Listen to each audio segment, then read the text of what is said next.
Tuhan, kami ingin selalu Engkau membentuk kami. Sebab jika bukan Engkau yang membentuk kami, maka dunia ini akan membentuk kami. Iblis dan setan akan membentuk kami untuk jadi pengikutnya. Tuhan, kami tidak ingin tersesat. Kami ingin hanya mengabdi kepada Engkau saja, berdedikasi hanya kepada Tuhan saja, bukan kepada yang lain. Karena itu Tuhan, bicaralah kepada kami pada sore hari ini mengenai tentang mendedikasikan hidup. Biarlah kami punya banyak alasan untuk bisa mendedikasikan diri kami kepada Tuhan. Nah itu Tuhan, berbicaralah kepada kami dengan bebas dan Roh Kudus bekerja di tengah-tengah kami. Dalam nama Yesus kami berdoa. Amin. Amin. Ya, shalom Bapak Ibu Saudara sekalian. Shalom. Ya, puji Tuhan ya. Ya, kita akan lanjutkan, kita punya seri tentang dedikasi. Ini dedikasi bagian yang kedua. Ya, kita sudah lihat minggu yang lalu tentang dedikasi seri pertama ya. Nah, hari ini seri keduanya adalah apa sih alasan kita mendedikasikan hidup buat Tuhan? Itu pertanyaannya. Ya, alasan, apa alasannya? Kenapa kita harus mendedikasikan hidup kita kepada Tuhan? Saudara, saya ajak kita membaca satu ayat, Matius 22 ayat 37. Ya, mari kita buka suara kita bersama-sama dengan membaca ayat ini. 2, 3. Kasihilah Tuhan Allahmu dengan segenap hatimu dan dengan segenap jiwamu dan dengan segenap akal budimu. Saudara sekalian, apa alasan kita harus mendedikasikan hidup kita kepada Tuhan? Ya, banyak orang mendedikasikan hidup mereka kepada hal-hal yang ada di dunia ini. Misalnya kepada studinya. Kita begitu berdedikasi dengan studi kita, sehingga kita bisa punya gelar banyak sekali. Ya, mulai dari SD, SMP, SMA, apalagi S1, S2, S3, dan sampai S yang berikutnya kita nggak tahu. Ya, sampai profesor. Ya, kenapa kamu bisa selesai sekolah? Kenapa kamu begitu bisa mencapai sarjana? Itu karena dedikasi kamu terhadap pendidikan. Betul ya? Kemudian kita juga melihat orang begitu mendedikasikan diri mereka kepada pekerjaan mereka. Berbagai bisnis sudah dicoba. Banyak pekerjaan. Saya nggak tahu ya, mungkin saudara sejak kecil atau sejak muda sudah pernah kerja di bermacam-macam pekerjaan. Dan saudara menggeluti salah satu sampai hari ini yang menjadi pekerjaan tetap kamu. Kenapa kamu begitu berdedikasi dengan pekerjaan itu? Karena kamu ada alasan untuk berdedikasi dan pekerjaan itu. Begitu juga saudara berdedikasi dengan pasangan kamu, dengan suami kamu, dengan istri kamu. Kenapa kamu begitu berdedikasi dengan suami istri kamu? Itu karena kamu punya alasan di situ. Betul ya? Kemudian kenapa kamu begitu berdedikasi dengan masa depan kamu? Kenapa kamu begitu ngotot gitu ya? Ya, memaksakan diri supaya bisa menabung dan sebagainya. Tujuannya adalah karena kamu ada alasan di situ. Nah, pertanyaannya begini, mengapa manusia harus mendedikasikan hidupnya untuk hal-hal seperti yang tadi saya sebutkan? Itu jawabannya karena di balik dedikasi manusia itu selalu ada yang namanya alasan. Selalu ada yang namanya alasan. Ya. Kalau tidak ada alasan, kau tidak mungkin berdedikasi. Justru karena kau punya alasan di balik hal itu, maka kamu mau mendedikasikan diri kamu. Saya harap kamu mengerti dulu di sini ya. Saya harap kita paham dulu di situ. Kenapa saya berdedikasi dengan studi saya? Karena saya ada alasan di balik studi itu, saya akan jadi apa? Saya akan menghasilkan apa? Kan begitu kan? Nah, manusia nggak mungkin mendedikasikan hidupnya pada sesuatu hal kalau dia tidak punya alasan. Saya mau pelan-pelan di situ. Alasan itulah yang memungkinkan manusia mau mendedikasikan hidupnya, dirinya kepada sesuatu. Nah, begitu juga dengan Tuhan, saudara. Orang yang bisa mendedikasikan hidupnya kepada Tuhan, itu adalah orang yang sudah menemukan satu alasan yang sangat kuat sehingga dia mau mendedikasikan dirinya bagi Tuhan. Dan saya mau katakan, tidak ada orang bisa mendedikasikan diri kepada Tuhan kalau dia tidak punya alasan. Sebagai contoh misalnya, ayat yang kita baca tadi, Matius 22 ayat 37 tadi. Kasihilah Tuhan Allahmu dengan segenap hatimu dan dengan segenap jiwamu dan dengan segenap akal budimu. Saudara, saya mau kasih tahu, ayat ini memerintahkan setiap orang percaya untuk mendedikasikan dirinya, hidupnya ya kepada Tuhan dengan segenap hati, dengan segenap jiwa dan dengan segenap akal budi. Tapi ada tetapinya. Setiap orang percaya, bahkan orang yang tidak mengenal Tuhan, tidak serta-merta langsung bisa mengabdikan diri atau mendedikasikan diri kepada Tuhan dengan segenap hati, dengan segenap jiwa, dan dengan segenap akal budi. Enggak serta-merta, enggak otomatis. Kalau dia tidak menemukan alasannya. Justru orang yang bisa akhirnya mendedikasikan diri kepada Tuhan, kalau dia menemukan satu alasan yang kuat. Jadi enggak serta-merta. Temukan dulu alasannya. Saudara, saya juga nggak tahu kenapa saudara mau mendedikasikan hidupmu bagi pelayanan Tuhan, bagi gereja Tuhan, bagi pekerjaan Tuhan. Kenapa? Pasti karena ada satu alasan kan. Nah, saya nggak mau buka alasan itu di depan. Ya, nanti kita lihat di belakang. Justru karena alasan itulah yang membuat engkau mantap mau mendedikasikan waktumu, hidupmu, pikiranmu, tenagamu, bahkan uangmu bagi Tuhan. Betul ya? Karena itu pertanyaannya ini, saudara. Apa sih alasannya? Mengapa kita harus mendedikasikan hidup buat Tuhan? Jika kita harus mendedikasikan diri kita buat Tuhan, caranya bagaimana? Dan yang ketiga, apa bahayanya? Apa ruginya? Kalau saya tidak mendedikasikan diri atau hidup saya buat Tuhan. Kita akan menjawab 3 pertanyaan ini, saudara. Yang pertama, kita baca dulu ayat ini sekali lagi. Jika engkau, jika engkau makan dan jika engkau minum, kok bisa kok langsung ya? Oke, kita baca ayat ini dulu. Jika engkau makan atau jika engkau minum, atau jika engkau melakukan segala sesuatu yang lain, lakukanlah semuanya itu untuk kemuliaan Tuhan. Ya, ini menarik ya. Artinya, segala sesuatu yang kita lakukan untuk kemuliaan Tuhan, untuk didedikasikan kepada Tuhan. Itu maksudnya. Nah, kita lihat ya, alasan-alasan kita mendedikasikan hidup buat Tuhan. Ini yang pertama. Alasan-alasan mengapa kita harus mendedikasikan hidup buat Tuhan. Yang pertama ini, ya. Yang pertama adalah sebagai pengakuan kedaulatan Tuhan, kepada kedaulatan Tuhan. Maksudnya begitu ya. Saudara, tidak ada alasan lain ya, ketika seseorang mendedikasikan hidupnya buat Tuhan, itu secara tidak langsung itu sebagai pengakuan akan kedaulatan Tuhan. Itu artinya ya, sebagai pengakuan akan kedaulatan Tuhan. Pengakuan kedaulatan Tuhan itu apa? Kedaulatan Tuhan itu artinya begini, mengakui bahwa Tuhan adalah otoritas tertinggi yang berkuasa atas hidup saya dan alam semesta ini gitu ya. Dan oleh karenanya aku harus patuh dan tunduk kepada Dia. Itu artinya kedaulatan Tuhan. Saya mengakui otoritas Tuhan yang paling tinggi atas hidup saya dan juga alam semesta ini. Karena itu aku harus tunduk dan taat kepada Dia. Itu artinya kedaulatan Tuhan. Nah, ketika aku mendedikasikan hidup buat Tuhan, saudara, saya sedang mengakui bahwa Tuhanlah yang berotoritas atas hidup saya. Itu artinya.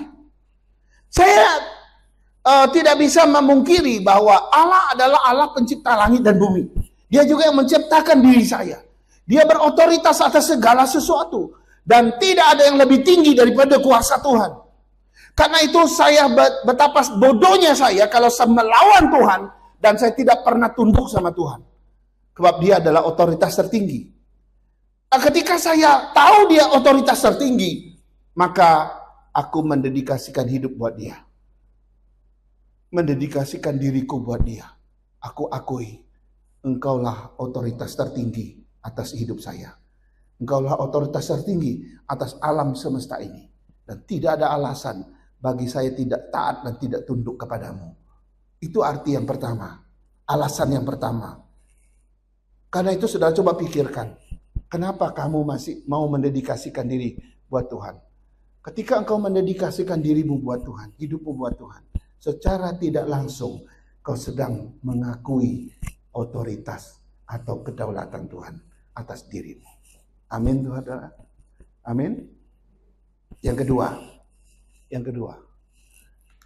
Mengapa? Apa alasannya kita harus mendedikasikan hidup buat Tuhan? Alasan yang kedua adalah sebagai cara menemukan tujuan hidup atau arti hidup yang lebih bermakna, saudara. Saudara, bukankah ketika kita mendedikasikan hidup kita pada sesuatu hal, itu akan mendatangkan makna yang dalam buat kita? Waktu saya mendedikasikan hidup saya bagi pelayanan Tuhan, saya merasa hidup saya sangat bermakna, saudara. Ketika saya mendedikasikan hidup saya buat pekerjaan yang saya kerjakan, misalnya gitu, saya merasa hidup saya sangat bermakna, menemukan tujuan dan arti hidup saya yang begitu dalam melalui pekerjaan itu, saudara. Kan begitu kita membaca daripada dedikasi. Nah, hal yang sama, saudara. Ketika saudara mendedikasikan hidupmu bagi Tuhan, seluruh keberadaan hidupmu bagi Tuhan, kau akan menemukan tujuan hidup yang sangat bermakna atau arti hidup yang sangat bermakna. Tidak ada yang lebih berarti daripada ketika kau mendedikasikan dirimu bagi Tuhan. Tidak ada. Ya, Alkitab bicara, saudara mau mendedikasi hidupmu bagi dunia ini, sehingga akhirnya saudara memperoleh seluruh isi dunia, kata Alkitab. Tapi apa gunanya seseorang memiliki seluruh isi dunia, tapi nyawanya binasa? Tidak ada guna, kan? Maka di manakah engkau akan bisa hidup selamanya? Di situ yang memberi makna buat engkau. Sebenarnya begitu. Ini yang kedua, saudara. Sehingga kita menemukan makna hidup kita yang terdalam di dalam dedikasikan diri kita kepada Tuhan. Sekarang yang berikutnya gitu ya. Saya ada satu contoh begini. Dulu ada orang Afrika, saudara. Ini kisah nyata. Beberapa tahun yang lalu, seorang Afrika ketangkep membawa narkoba ratusan kilo. Dan ancamannya adalah hukuman mati. Waktu dia ditangkap dan dia dipastikan kena hukuman mati. Dan menjelang dia dihukum mati, dia ditanya sama seorang wartawan begini. Pak, Bapak nggak menyesal sudah ketangkep menjual narkoba ratusan kilo? Saudara kaget nggak jawabannya? Dia menjawab begini, enggak, saya nggak kaget. Saya nggak menyesal. Saya nggak menyesal. Loh, kenapa Bapak nggak menyesal? Kata si wartawan. Karena justru ketika saya menjual narkoba inilah, saya tahu yang namanya makan enak. Saya tahu yang namanya tidur di hotel yang berbintang 5. Saya tahu yang namanya jalan-jalan keliling dunia. Saya tahu yang namanya kenikmatan-kenikmatan di dunia ini. Seandainya saya tidak pernah menjual narkoba ini, saya tidak pernah tahu semua itu. Justru karena saya pernah menjual narkoba ini, saya pernah menikmati bagian hidup saya yang paling indah. Saudara, saya mau katakan apa? Betapa kasihannya. Ada banyak manusia di dunia ini sedang ditipu oleh iblis, sedang ditipu oleh dunia ini. Seolah-olah, oke, kamu dedikasikan hidupmu untuk ini loh. Nanti baru kamu tahu hidup kamu yang paling bermakna itu di situ. Orang Afrika ini merasa hidupnya yang paling bermakna, dia merasa tujuan hidupnya yang paling tinggi adalah ketika dia bisa menjual narkoba dan menikmati kenikmatan karena penjualan narkoba yang begitu banyak itu. Saudara, apa artinya kalau kemudian kau binasa? Karena itu orang yang mendedikasikan hidupnya bagi Tuhan, hanya mereka yang mendedikasikan dirinya bagi Tuhan, yang telah menemukan tujuan hidup dan arti hidup yang sangat bermakna. Ini yang menarik, saudara. Jangan sampai keliru ya. Jangan sampai salah. Yang ketiga, kita lihat yang ketiga. Ya. Yang ketiga adalah alasan yang ketiga kita harus mendedikasikan hidup bagi Tuhan. Itu sebagai cara membangun hubungan atau relasi yang lebih dalam dengan Tuhan. Ya. Saudara, kita sering mendengar orang bilang begini. Kok hidup saya kok rasanya hampa ya? Kok rasanya kering ya? Ya. Tahun baru Imlek harusnya saya bersuka cita. Tapi kok saya rasanya tidak merasakan damai sama sekali. Walaupun saya dapat angpau banyak, tetap aja hati saya rasanya kering. Kenapa ya? Lalu banyak orang mengalami perasaan begitu, lalu mereka mencoba mengisi kekosongan itu dengan hal-hal lain, dengan berkegiatan yang lain, tapi tetap aja rasa kosong, tetap aja rasa hampa. Nah, saudara-saudara, kalau kita mau mengecek apa yang menyebabkan manusia itu hampa, kosong di dalam hidupnya, sebenarnya persoalan utamanya adalah karena dia tidak punya relasi yang dalam dengan Tuhan. Sebenarnya itu kok. Ketika engkau tidak punya relasi yang dalam, hubungan yang dalam secara pribadi dengan Tuhan, maka engkau akan mengalami kehampaan, kekosongan, kekeringan rohani yang luar biasa. Ini pasti menimpa kita. Nah, hanya orang yang mendedikasikan hidupnya bagi Tuhan yang bisa menemukan rasa yang berbeda. Kenapa? Karena ketika dia mendedikasikan hidupnya bagi Tuhan, relasinya dengan Tuhan akan makin dalam dan makin dalam. Itu yang menarik, saudara. Makin kita mendedikasikan seluruhnya, seluruh hidup kita, makin kita menemukan hubungan yang makin dalam dengan Tuhan. Sehingga orang-orang yang hidup dalam dedikasi yang tinggi dengan Tuhan jarang mengalami yang namanya kehampaan, kekosongan dan kekeringan rohani. Kenapa? Karena relasinya dengan Tuhan dalam sekali, saudara. Luar biasa. Ini alasan yang ketiga. Karena itu kenapa? Ya supaya kita punya relasi yang dalam dengan Tuhan. Sebenarnya itu. Sekarang kita lihat yang keempat. Mengapa kita harus mendedikasikan diri kita kepada Tuhan? Alasan yang keempat. Alasannya adalah sebagai cara untuk mengembangkan karakter yang mulia. Ya, orang makin dalam hubungan dengan Tuhan, maka dia makin bertumbuh di dalam karakter-karakter yang mulia. Ya, misalnya orang itu akan makin jujur, dia makin rendah hati, makin berintegritas, makin murah hati, makin apa lagi? Makin baik. Dan kita bisa menikmati dia, kehidupan orang itu yang makin berubah, makin lebih baik. Dan dari waktu ke waktu, makin kita bisa tahu orang itu makin berubah, makin lebih baik. Loh, kenapa dia bisa mengalami perubahan-perubahan sifat dan karakter kayak begini? Itu karena dia telah mendedikasikan hidupnya buat Tuhan. Karena dia sudah hidup di dalam dedikasi yang tinggi dengan Allah. Sehingga terjadi interaksi pribadi dengan Tuhan. Seperti yang saya pernah katakan dulu, akan terjadi suatu percepatan pertumbuhan di dalamnya. Karena engkau mendedikasikan diri kepada Tuhan, maka engkau akan mengalami interaksi yang makin intan dengan Tuhan. Dan terjadi percepatan pertumbuhan di dalam karakter dan kepribadian kita.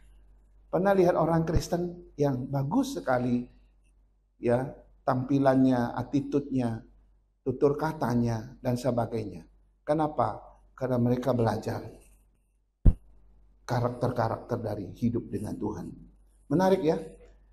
Terakhir, yang kelima, alasan mengapa kita harus mendedikasikan diri kepada Tuhan. Sebagai cara untuk meraih janji hidup yang kekal. Wow. Saudara, saya mau pelan-pelan di sini, gitu ya. Orang yang telah mendedikasikan hidupnya kepada Tuhan, saudara, sampai akhir, ya, tidak cuma di awal, lalu sampai di tengah doang gitu, enggak. Mendedikasikan hidup itu, diri itu pada Tuhan dari awal sampai akhir, gitu ya, sampai akhir finish, gitu ya. Maka dia akan mendapatkan janji Allah tentang hidup yang kekal. Ini menarik. Mungkin saudara berpikir, kok pernyataan itu sekilas bertentangan ya dengan teologi reform. Mungkin saudara berpikir, loh, bukankah kita diajarkan oleh teologi reform, sekali kita udah percaya Tuhan, maka selamanya kita sudah pasti masuk surga. Sekali kita udah diselamatkan oleh Tuhan, maka tiket masuk surganya itu sudah di tangan kita.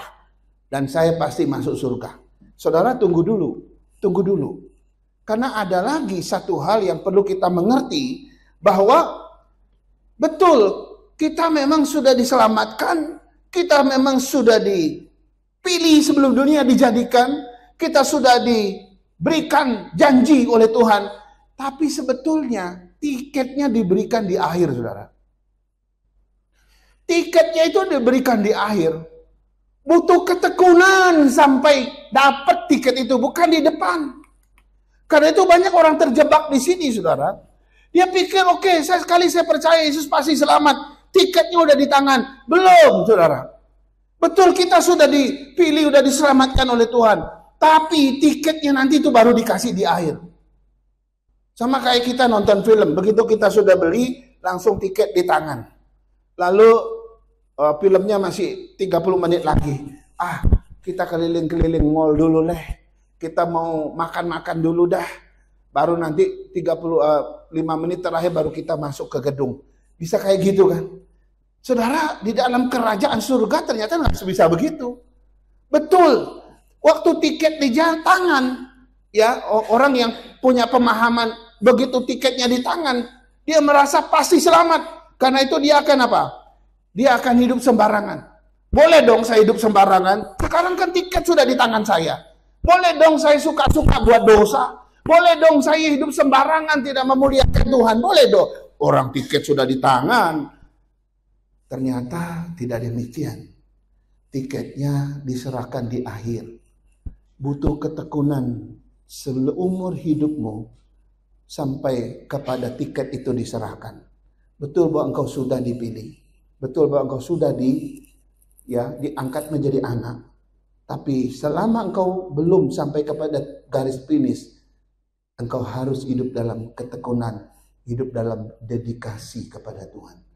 Nanti sudah sampai di garis finish, tiketnya diserahkan di tangan kita.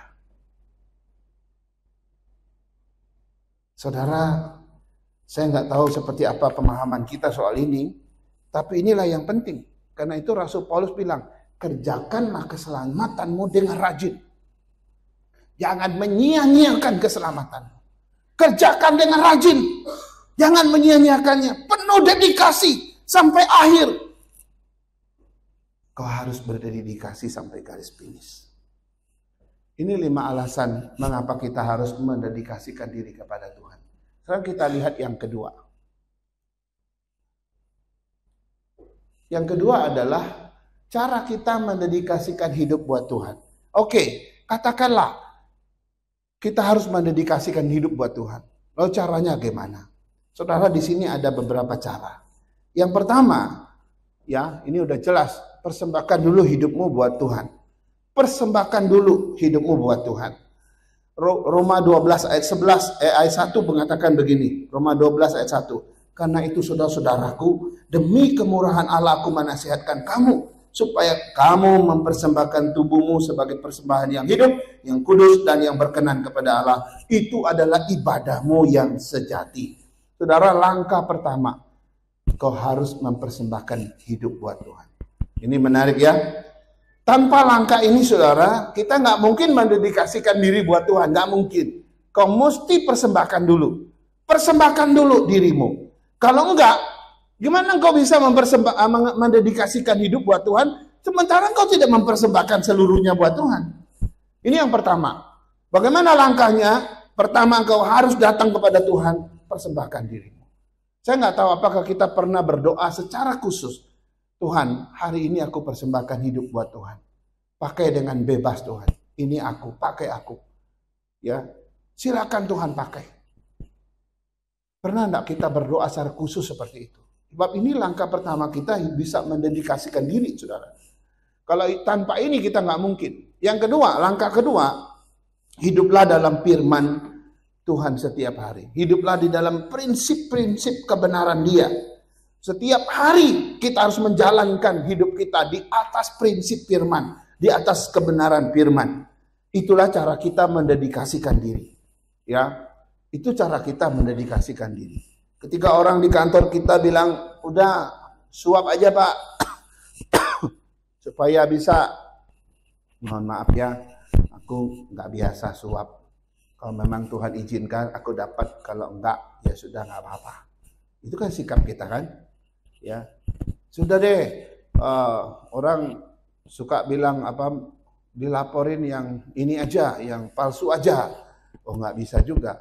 Kita mesti selalu jujur kan, begitu kan? Selalu ada kebenaran yang menuntun kita. Nah orang yang mendedikasikan hidup buat Tuhan, mereka selalu memperhatikan apa kebenaran Tuhan untuk hal ini. Apa prinsip firman Tuhan untuk hal itu? Ya kan? Ya kan? Ada yang bilang, bisa nggak kamu kumpulin 10 atau 20 KTP? Nanti satu KTP saya kasih 100.000 gitu ya, untuk nyoblos gitu ya. Wah, lumayan nih, dapat satu KTP 100.000, 20 ya 2 juta. Ya kan? Seneng kan? Tapi kita bilang enggak, bukan itu. Ya. Orang yang mendedikasikan hidup buat Tuhan tidak bakal melakukan itu. Yang ketiga, langkah ketiga, hiduplah dalam kasih dan ketaatan kepada Tuhan. Ini jelas ya. Saudara, ketika kita mengasihi Tuhan, mentaati Dia, maka itu adalah perbuatan yang membawa kita kepada pengabdian yang tinggi kepada Dia. Tetapi sebaliknya, saya mau kasih tahu, ketika engkau tidak mengasihi Tuhan, ketika engkau tidak lagi mentaati Tuhan, itu perbuatan yang menghancurkan dedikasimu kepada Tuhan. Mau nggak kamu dihancurkan dedikasinya? Bukankah di dunia ini kita sering mempertahankan apa yang sudah kita dedikasikan? Kita bahkan marah ketika ada orang lain mencoba menghancurkan dedikasi kita. Nah, dengan Tuhan bagaimana? Ketika saya mengasihi Tuhan dengan sungguh-sungguh dan mentaati Dia dengan sungguh-sungguh, itu perbuatan yang membuat saya makin mendedikasikan diri kepada Dia. Tapi sebaliknya, ketika saya berhenti mengasihi Dia, ketika saya berhenti mentaati Dia, itu perbuatan yang menghancurkan dedikasiku kepada Dia.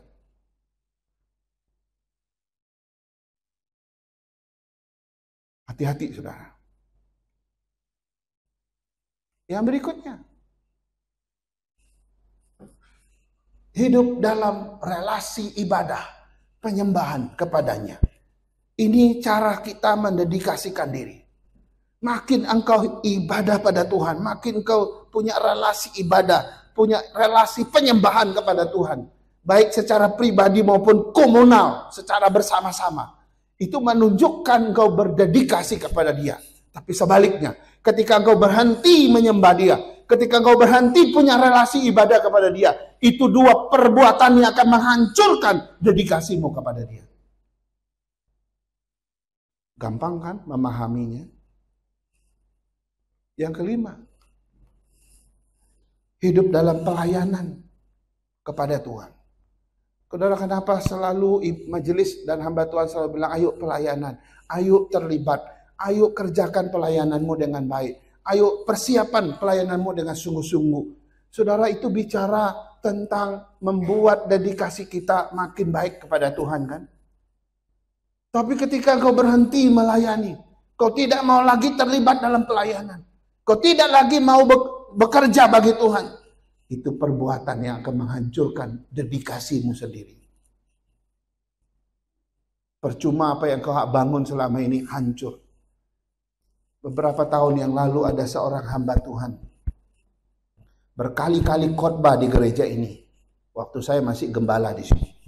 Wah, dia kalau berkhotbah berapi-api. Anak muda kita senang-senang sama dia. Wah, itu contoh itu aja yang khotbah, bagus khotbahnya. Betul, memang dia bagus, pintar anaknya. Ya, bagus sekali khotbahnya. Ya, pelayanan luar biasa. Ya, dia bisa kumpulin duit begitu banyak supaya bisa nikah. Karena pelayanan yang begitu padat dan dia lumayan laku, diminta di mana-mana untuk khotbah. Sampai pada satu titik dia tinggalkan Tuhan. Dia berubah menjadi agama yang sebelah. seorang guru Injil, belum sempat jadi pendeta, guru Injil yang begitu hebat luar biasa. Dia tinggalkan Tuhan Yesus hanya karena seorang wanita yang cantik sekali. Dia ceraikan istrinya, tinggalkan anak-anaknya, tinggalkan semua keluarganya, nikah sama perempuan agama sebelah, dan jadilah dia Muslim di situ. Heboh seluruh masyarakat hamba-hamba Tuhan di Jakarta. Kok bisa? Kok bisa? Heboh juga di sekolah Alkitab dia yang begitu terkenal, begitu bagus. Kok bisa ada orang kayak begitu bisa jadi orang yang meninggalkan Tuhan dari sekolah Alkitab yang begitu bagus? Ada apa? Sekali lagi saudara, tidak menjamin kau seorang pendeta kah? Kau seorang aktivis kah? Kau seorang diaken kah? Kalau kau tidak berhidup dalam dedikasi yang tinggi, maka ada dunia lain yang akan menarik engkau untuk berdedikasi kepadanya. Iblis bisa menarik engkau untuk berdedikasi kepada dirinya. Kita bisa tinggalkan Tuhan hanya dalam waktu singkat sekali. Karena itu saudara, kita jangan heran ya, pelayanan jadi hancur. Saya masih ingat khotbahnya, saya masih ingat model dia berkhotbah. Tapi semua itu hari ini sudah jadi sebuah aib begitu rasanya. Hilang hanya karena dia tidak lagi berdedikasi kepada Tuhan. Yang terakhir, yang keenam. Bagaimana cara kita mendedikasikan? Hiduplah dalam memprioritaskan Tuhan. Saya baca satu ayat di sini, Matius 16 ayat 24 tadi ya. Lalu Yesus berkata kepada murid-muridnya, setiap orang yang mau mengikut aku, ia harus menyangkal dirinya, memikul salibnya, dan mengikut aku. Wow. Kalau betul engkau pengikut Yesus, maka 3 hal ini engkau akan lakukan. Pertama, kau pasti menyangkal dirimu. Kau utamakan diri Tuhan dalam hidupmu. Kalau engkau betul pengikut Yesus, yang kedua kau pasti lakukan. Kau pasti pikul salib Tuhan. Yang ketiga, kau pasti mengikut Yesus dengan setia. Ini semua bicara tentang memprioritaskan Tuhan. Loh gimana caranya mau saya jelaskan. Menyangkal diri berarti Yesus yang lebih utama dari diriku ini. Itu maksudnya. Ketika kita menyangkal diri berarti kita memberi porsi yang terbesar bagi Kristus. Lebih utama daripada diriku ini. Sehingga aku harus sangkal diriku. Ya, diriku sendiri. Yesus lebih utama, bukan diriku yang utama. Maka itu artinya Yesus lebih prioritas daripada diriku. Yang kedua, memikul salib. Itu berarti bekerja buat Tuhan lebih utama daripada pekerjaan-pekerjaan lain. Loh Moses kalau begitu gimana? Ya bisa, kamu bisa kerja apapun silakan. Tapi kau taruh pekerjaan Tuhan itu pasti adalah yang utama. Ya, bekerja bagi Tuhan tidak berarti harus meninggalkan pekerjaan yang lain. Itu bukan ajaran Kristen. Ya, artinya di dalam hatimu bekerja buat Tuhan tetap yang utama, dan kau bekerja buat Dia. Yang ketiga, mengikut Yesus berarti ikut Yesus itu lebih utama dan mengikut apapun di dunia ini. Nah, itu artinya kita memberi prioritas yang sebesar-besarnya buat Tuhan, kan begitu? Nah sekarang kita lihat yang ketiga, garis besar yang ketiga. Nah ini dia.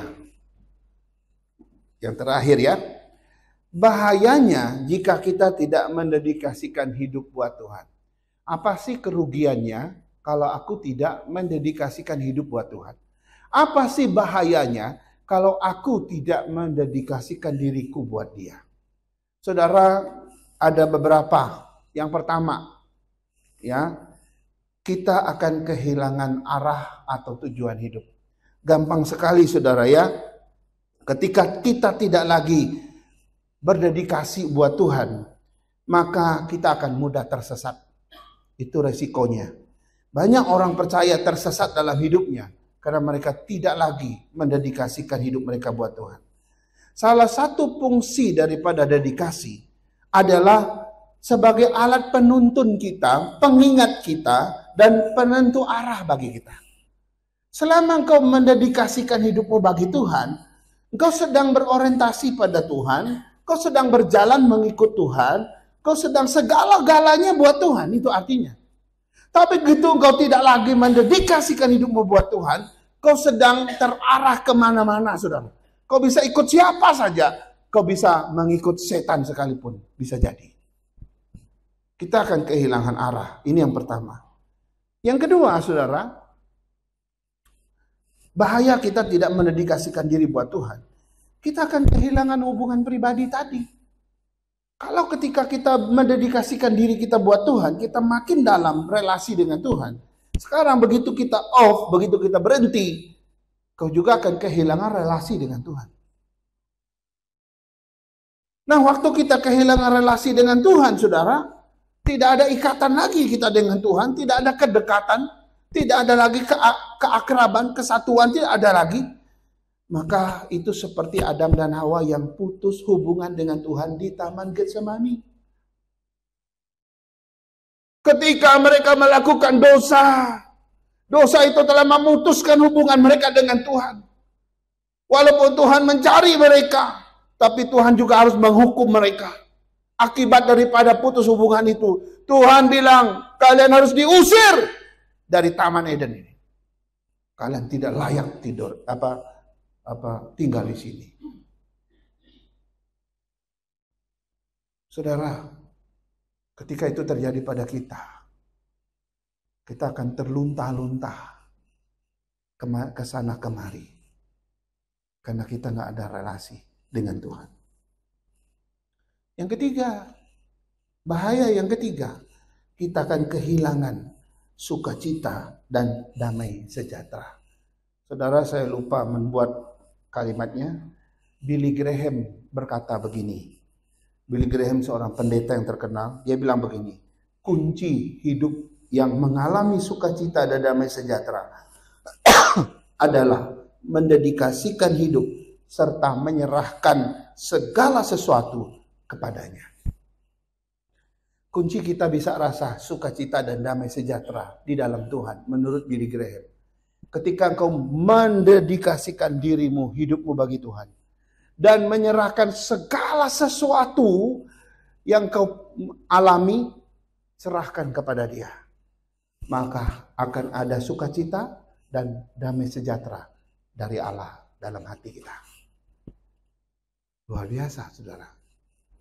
Dan ini bukan janji, sekedar janji, bukan. Dan itu sungguh-sungguh terjadi. Coba saja. Ketika engkau mendedikasikan hidup buat Tuhan.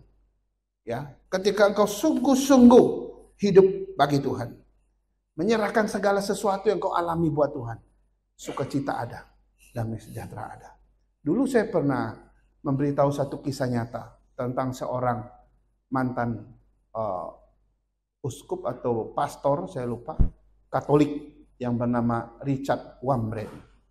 Richard Wurmbrand waktu Perang Dunia Kedua yang di mana dia ditangkap oleh Hitler, ya, oleh Nazi, ditaruh di kamp konsentrasi di mana di situ banyak sekali penyiksaan. Richard Wurmbrand ini menulis kisah dia setelah dia sudah berhasil dibebaskan beberapa puluh tahun kemudian. Bayangkan sejak muda sampai dia tua dia baru ngomong soal ini di dalam buku dia. Dan ceritanya apa?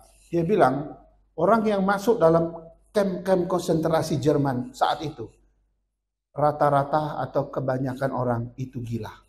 Kenapa? Karena di dalam kamp-kamp itu didoktrinasi, khususnya orang yang berpaham iman Kristen. Kalau mereka tahu kamu orang Kristen, maka mereka akan mendoktrinasi kamu dengan komunis. Ya, bukan Nazi ya, itu Soviet, mohon maaf. Soviet itu dengan paham komunis. Lalu mereka akan dimasukkan di dalam satu kurungan yang kalau mereka nggak bisa berdiri tegak, tapi juga nggak bisa duduk. Mereka posisinya begini, saudara, nggak berdiri, nggak duduk. Kan begini capek sekali, saudara.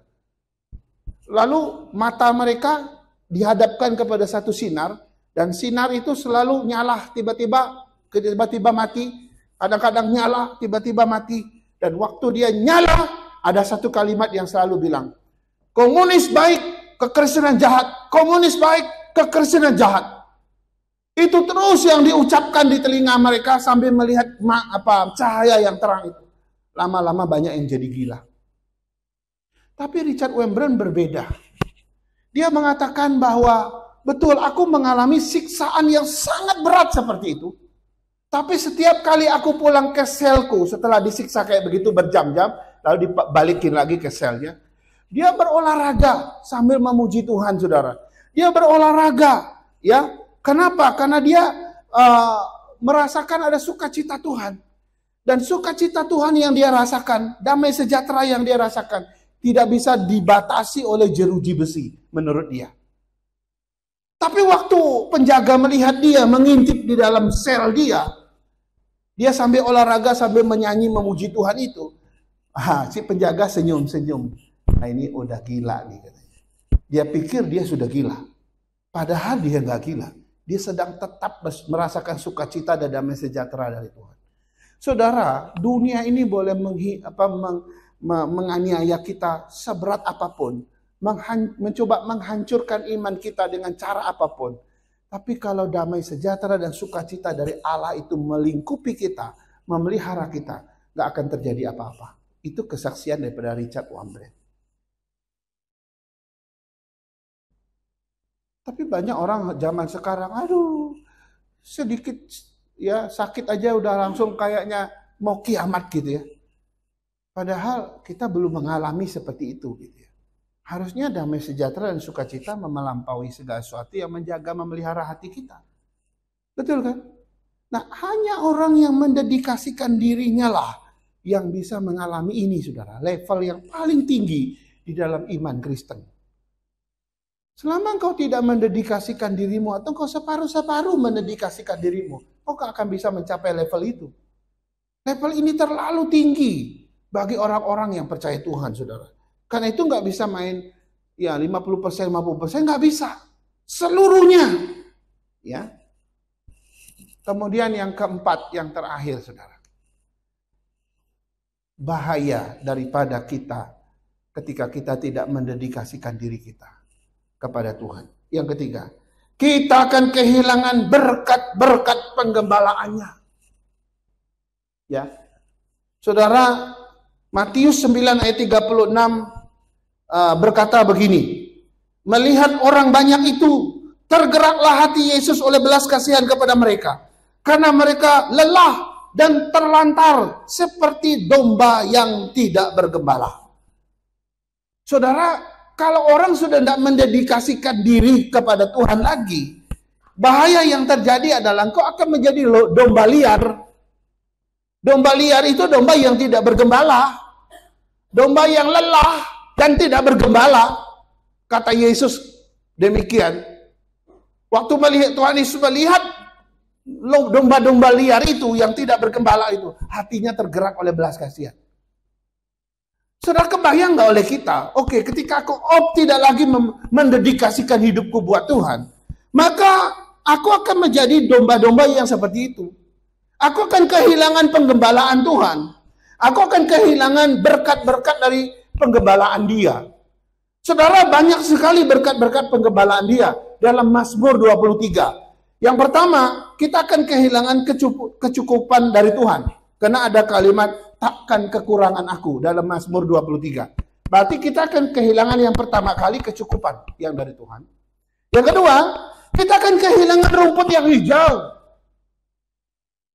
Kan Dia membimbing aku kayak rumput yang membaringkan aku di rumput yang hijau. Kita akan kehilangan rumput yang hijau itu, saudara.